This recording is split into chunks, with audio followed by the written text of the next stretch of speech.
अच्युतं केशवं रामनारायणं कृष्णदामोदरं वासुदेवं हरिं श्रीधरं माधवं गोपिकावल्लभं जानकीनायकं रामचन्द्रं भजे अच्युतं केशवं सत्यभामाधवं माधवं श्रीधरं राधिका राधितं इन्दिरामन्दिरं चेतसा सुन्दरं देवकी नन्दनं नन्दजं सन्ददे।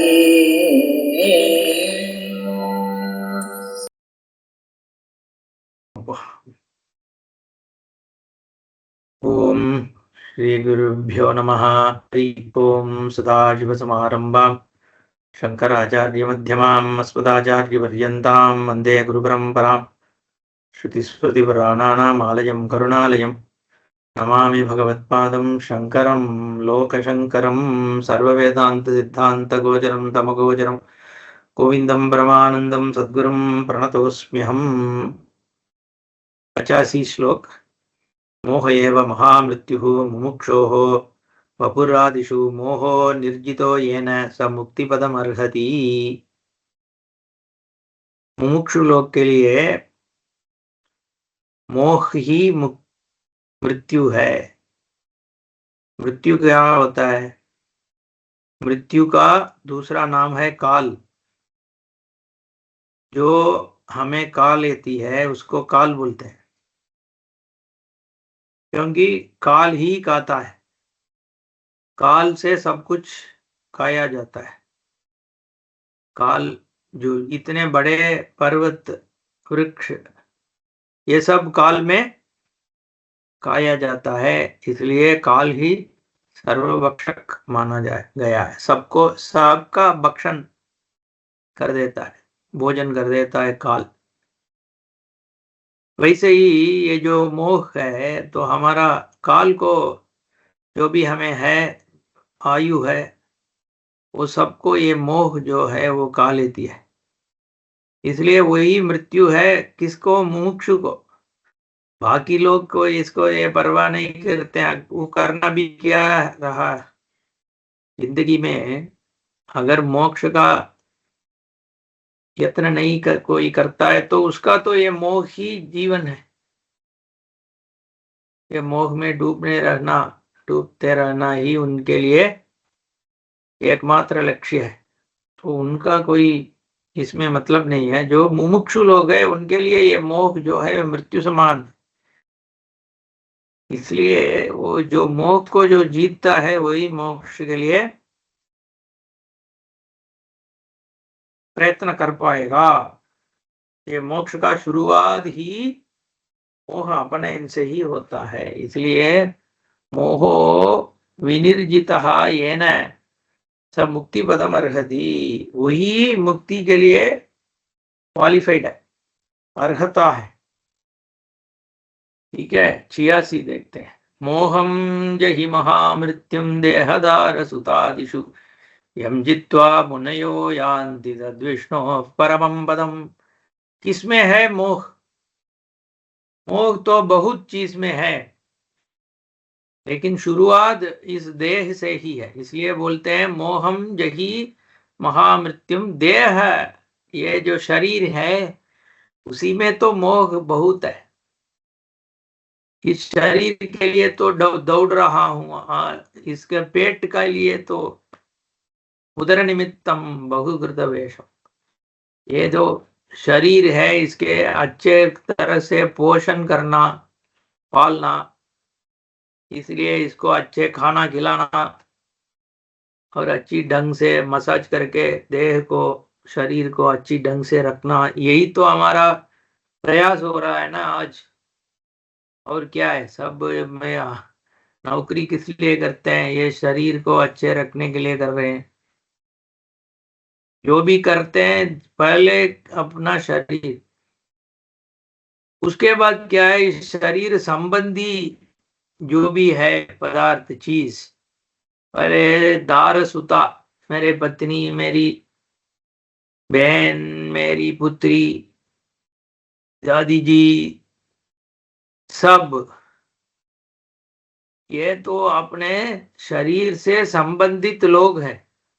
उनको सुख रखना ताकि वो भी हमें सुख रखें, इसलिए दूसरा मोह। और तीसरा है ये शरीर संबंधी जो पदार्थ है, जो जड़ पदार्थ, मेरा कार और वाहन, सेलफोन, सनग्लासेस, चेन, जो भी हो, घर, और भी बहुत है हमारे लिए मोह का कारण होता है। हमारा ये अपना का एक आइडेंटिटी होता है ना, मैं एक वकील हूँ, मैं एक डॉक्टर हूँ, वैद्य हूँ, मैं एक छात्र हूँ, मैं एक अध्यापक हूँ, ऐसे बहुत होता है। और मैं एक ब्राह्मण हूँ, मैं एक काश्यप गोत्र वाला हूँ, मैं एक भोजपुरी हूँ, मराठी हूँ, मराठा हूँ। ये सब भी मोह का ही कारण है। मैं भारतवासी हूँ, मैं सनातनी हूँ, ये भी है। मैं एक क्रिश्चियन हूँ, मैं एक मुसलमान हूँ, ये भी। सब कुछ क्या है, इस देह शरीर का ऊपर एक आइडेंटिटी है। सब में दुख है, मोह भी है। ये सब छोड़ दो, कुछ भी, ये सब तो एक टेम्पररी है। इसको जीतवा, फिर इसको जीतने के बाद जो है विष्णु परमम पदम, तुम पहुंच पाओगे विष्णु का परम पद, मतलब मोक्ष। तो यहाँ से शुरू करो।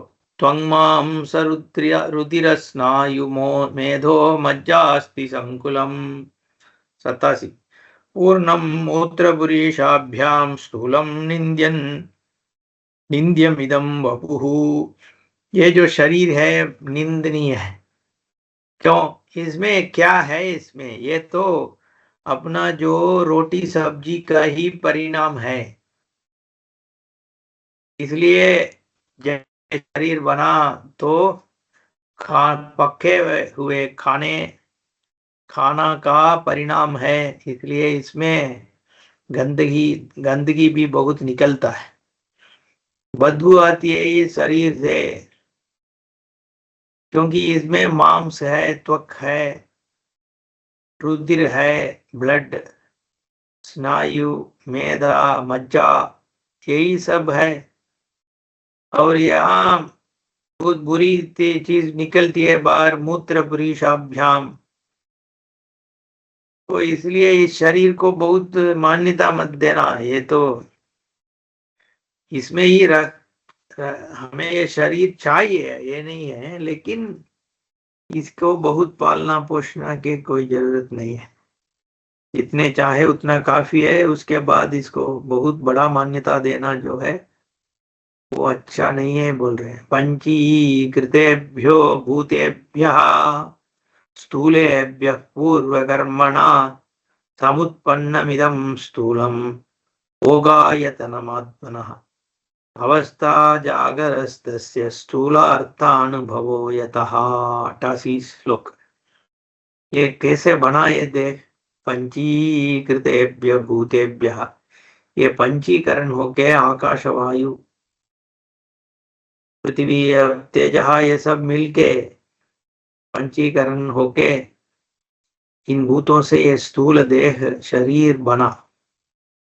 और जैसे कैसे बना, वो बनने के लिए पूर्व कर्मा की जरूरत है। इसीलिए हर एक का अलग ढंग का शरीर है। सबका शरीर एक समान नहीं है, हर एक का अलग सा है। किसी का बहुत बड़ा मोटा शरीर है, किसी का पतला है, किसी का व्याधिग्रस्त है, किसी बहुत स्वास्थ्य शरीर होता है, किसी के लिए बहुत अच्छे दिखने वाला शरीर होता है, दूसरे के लिए बहुत अच्छे नहीं दिखने। ये दिखना अच्छा है नहीं अच्छा है, ये तो आंख से जो मेरे लिए अच्छा है वो दूसरों के लिए अच्छा नहीं होगा, वो अलग बात है। फिर भी एक कर्मा के कारण ही तो उत्पन्न हुआ है एक अलग अलग ढंग का शरीर। इसलिए पूर्व कर्मणा समुपन्नम इदम स्थूलम, ये स्थूल देह जो है शरीर, उसी में भेद है। सूक्ष्म में क्या भेद होगा? अगर भेद होगा तो भी पहचान नहीं पाओगे, वो दिखता नहीं है। लेकिन ये स्थूल देह में, शरीर में बहुत अंतर है एक दूसरे में। इसका समुत्पन्नम इदम भोगायतनम आत्मनः, ये किस लिए है? क्योंकि मैं एक सुख का दुख का अनुभव करूं। इस अनुभव के लिए एक शरीर एक माध्यम है। एक शरीर जो अनुभव कर रहा है उसका अनुभव मैं करता हूं। इस शरीर सुख का अनुभव कर रहा है, माने मैं इस शरीर द्वारा सुख का अनुभव कर रहा हूं। यही जो है एक साथ इसका शरीर का अनुभव और शरीर की जो अनुभव होता है उसका अनुभव भी हो हमें मिल रहा है। इसलिए सब एक कर्म फल के रूप में ही प्रचालित है। इस अवस्था को जहां ये शरीर है और शरीर से वो जगत का अनुभव हो रहा है, उसको लिए जागृत अवस्था बोलते हैं। जागरस्तस्य अवस्था स्थूलार्थानुभव, इसको स्थूल अनुभव बोल रहे हैं। इस स्थूल अनुभव में क्या क्या है? 99,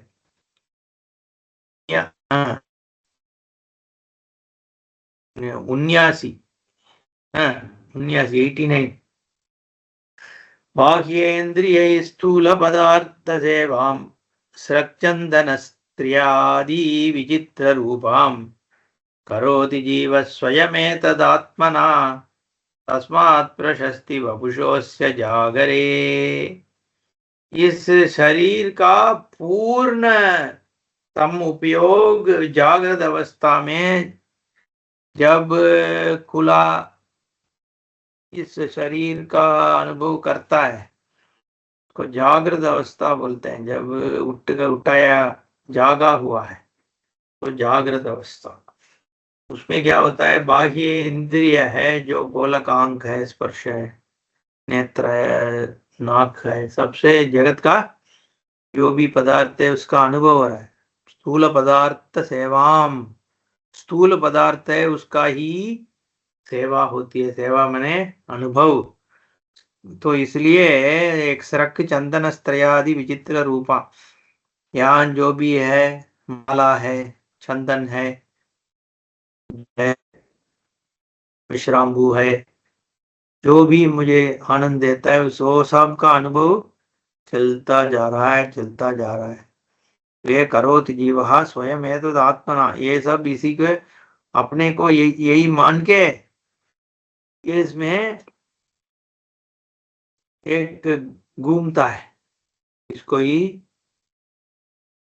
प्रशस्ति ही वपुषः जागरे, जागृत अवस्था, जागा हुआ जो एक अवस्था है उसको बोलते हैं 90। सर्वोपि बाह्य संसार पुरुषस्य यदाश्रयः विद्धि देहमिदं स्थूलं गृहवत् गृहमेदिनः।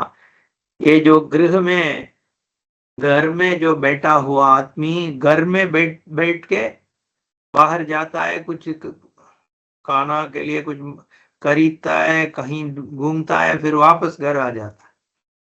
तो ये घर ही उनका अस्थायी जगह है, वहां से ही उसका सब कुछ व्यवहार होता है ना। वैसे ही ये बाह्य संसार का अनुभव इसी देह से ही, शरीर से ही होता है मनुष्य को। इसलिए इसका मुख्यत्व होता है ये जो स्थूल शरीर है, इसी में सब कुछ चल रहा है। यही बोलते हैं 91 में, स्थूलस्य संभव जरा मरणानि धर्माः स्थौल्यादयो बहुविधा शिशुताद्यवस्थाः वर्णाश्रमादि नियमा बहुधा मया स्युः पूजावमान बहुमान मुखो विशेषाः। इसमें क्या क्या अनुभव हो रहा है स्थूल में? इसमें ही संभव, पैदा होना, और जरा, बुढ़ा होना, मरना, मृत्यु हो जाना, ये सब इसी स्थूल देह में ही होता है ना। सूक्ष्म में कोई मरता नहीं है, स्थूल ही मरता है। फिर स्थौल्या देह, मैं मोटा हूं, पतला हूं, यही सब अनुभव जो है वो भी ये स्थूल शरीर का ही होता है। बहुविधा शिशुतादि अवस्था, मैं शिशु हूँ, मैं बाल्यावस्था वाला हूँ, मैं मध्यमा अवस्था वाला हूँ, मैं बुढ़ा हो गया हूँ, ये सब इसी देह शरीर के ऊपर।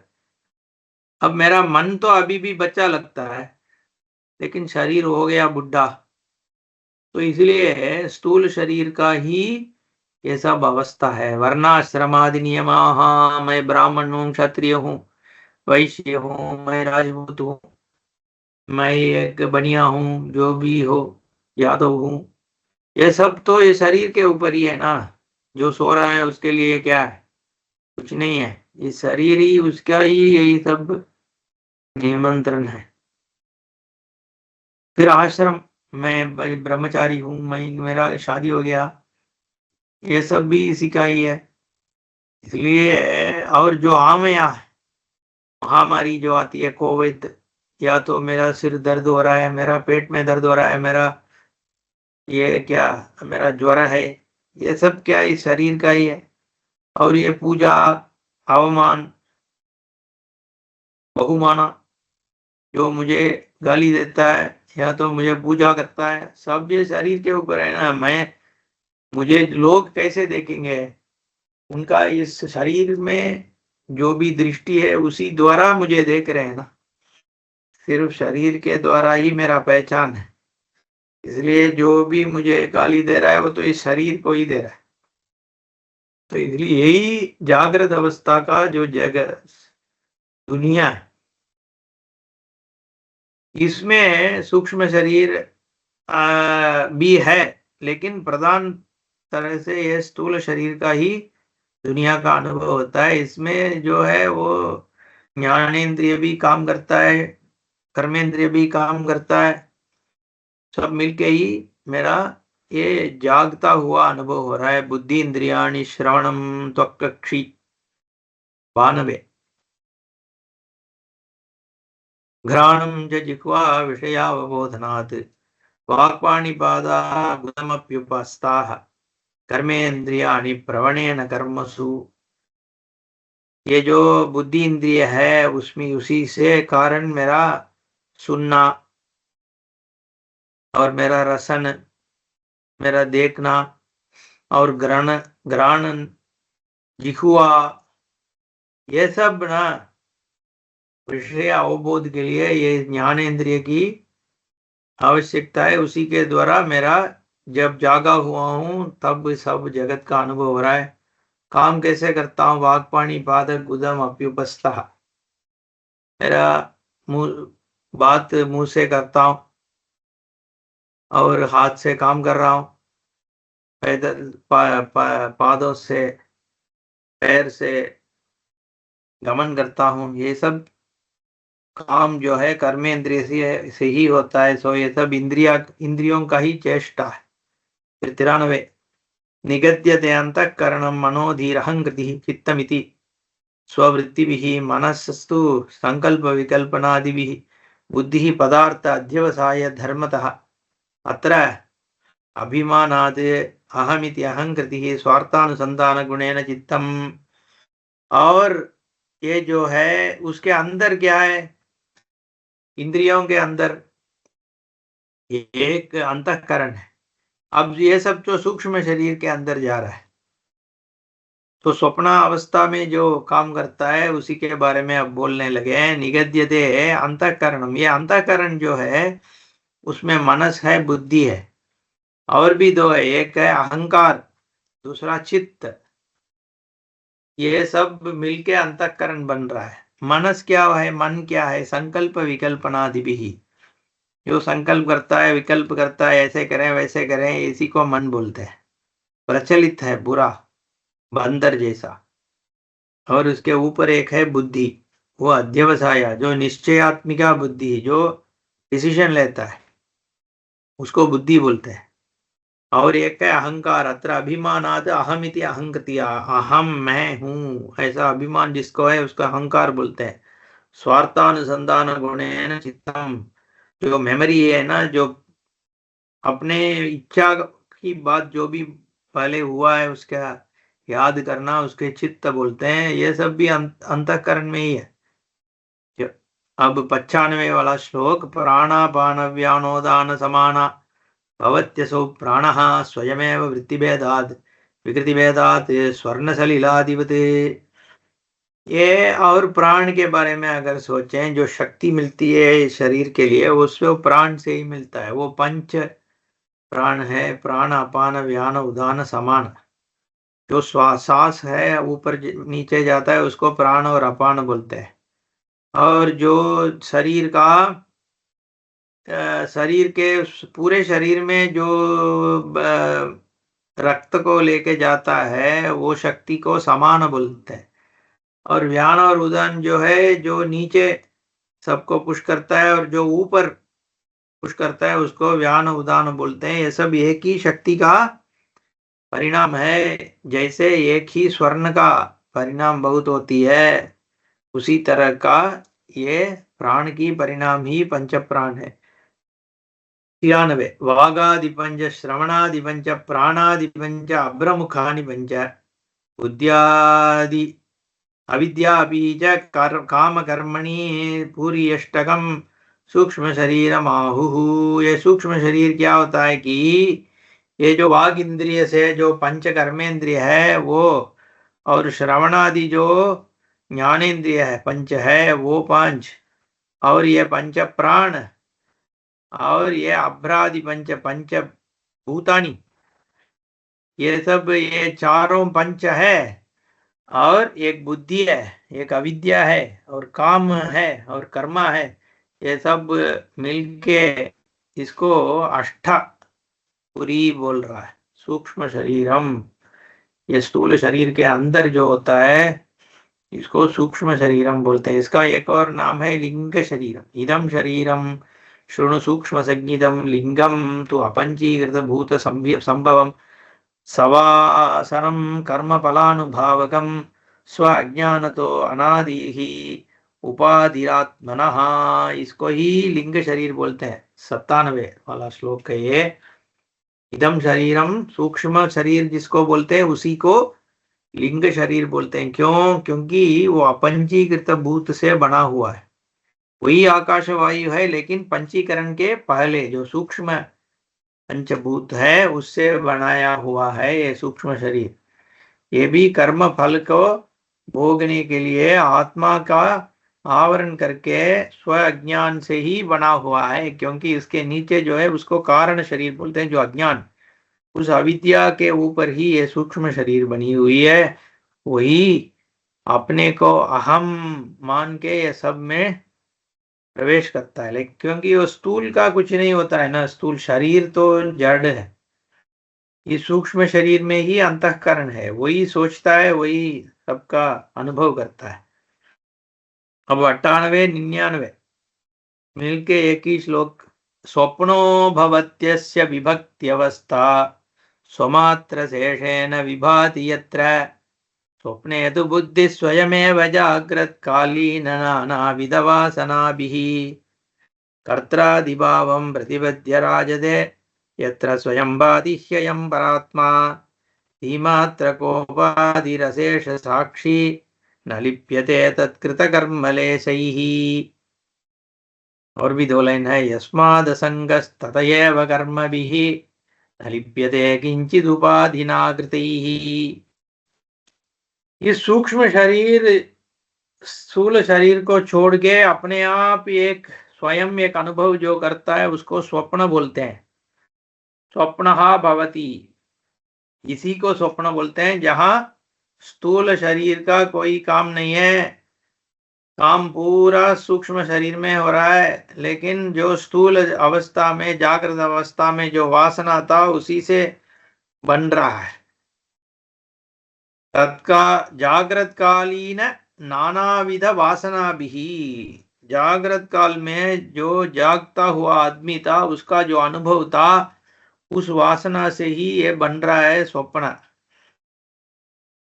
अवस्था जो है। स्वमात्र शेषेण विभाति, अपना सिर्फ अपना से ही, अपने के अंदर ही ये सब अनुभव पा लेता है वो सूक्ष्म शरीर। तो इसलिए वो स्वप्न में बुद्धि स्वयमेव, वो बुद्धि अपने आप जागृत का वासना को लेके एक चाल जाल को एक जाल डाल देता है, फिर उसी के अंदर ये करता हूं, मैं भोगता हूं, ये सब आ जाता है। कर्त्रादि भावम प्रतिपद्य राजते, ये राजा के जैसे पूरा पूरा काम अपने आप कर देता है सूक्ष्म शरीर। यत्र स्वयं वादी हयम परात्मा, ये परात्मा स्वरूप जो अपना जो ज्ञप्ति स्वरूप है, यही स्वप्न के रूप में यहाँ प्रकाशित होता है। धीमात्र कोपादि अशेष साक्षी, इसका साक्षी बुद्धि ही है और कुछ नहीं है। और न लिप्यते तत्कृत कर्म लेशैहि, वहां जो काम हो रहा है उससे उनको पुण्य पाप कुछ नहीं होता है, क्योंकि वो उधर करना अकरना अन्यथा करना इसका कोई संभवता नहीं है। वो जैसे हो रहा है वैसे ही देखने का ही हमारी क्षमता होगा स्वप्न में। इसलिए जब आदमी को एक पुरुषार्थ स्वयं डिसाइड करने का जो कर्तृत्व भोक्तृत्व नहीं है, तो उसको पुण्य पाप नहीं होता है उधर। इसीलिए बोलते हैं जो बच्चे शिशु है ना, और जो बुढ़ा है जो अपने आप कुछ कर नहीं सकता, और जो उन्मत्त है, वो बुद्धि का प्रॉब्लम जिसको है, वो लोग के लिए अहंकार नहीं होता है, उसको पता भी नहीं है कि ये सही क्या है, जो नहीं सही है वो क्या है। इसलिए वो धर्माधर्म की वो विचार नहीं है उनमें, इसलिए उसको पुण्य पाप नहीं संभावित होता है। वैसे ही जो स्वप्न में हमारा कर्तृत्व नहीं है और कार्य करने का डिसीजन लेने का कि यही सही है ये बुरा है, इसको करना चाहिए नहीं करना चाहिए, इसका बोध नहीं है उधर। इसलिए बोलते हैं वो कर्म न लिप्यते यस्मात् असंगः तथा एव कर्म भी न लिप्यते किंचिद उपाधिना कृते ही। जो उपाधि है वो जो सूक्ष्म शरीर से जो काम हो रहा है उसमें उसका असर आत्मा में नहीं पड़ता है, यही बोलता है। अगला श्लोक है 100। सर्वव्यापृति कारणम लिंगमिदं स्यात् चिदात्मनः पुंसः वास्यादिकमिव तत्क्षणः तेन एव आत्मा भवति असंगोयम्। इसलिए आत्मा है वो असंग है, क्योंकि ये सूक्ष्म शरीर ही सभी में लिप्त है, आत्मा किसी में नहीं अपने को जोड़ता है। यही इसमें वो बाद में देखेंगे। ओम पूर्णमदः पूर्णमिदं पूर्णात् पूर्णमुदच्यते पूर्णस्य पूर्णमादाय पूर्णमेवावशिष्यते। ओम शांति शांति शांति। हरि ओम श्री गुरुभ्यो नमः। हरि ओम।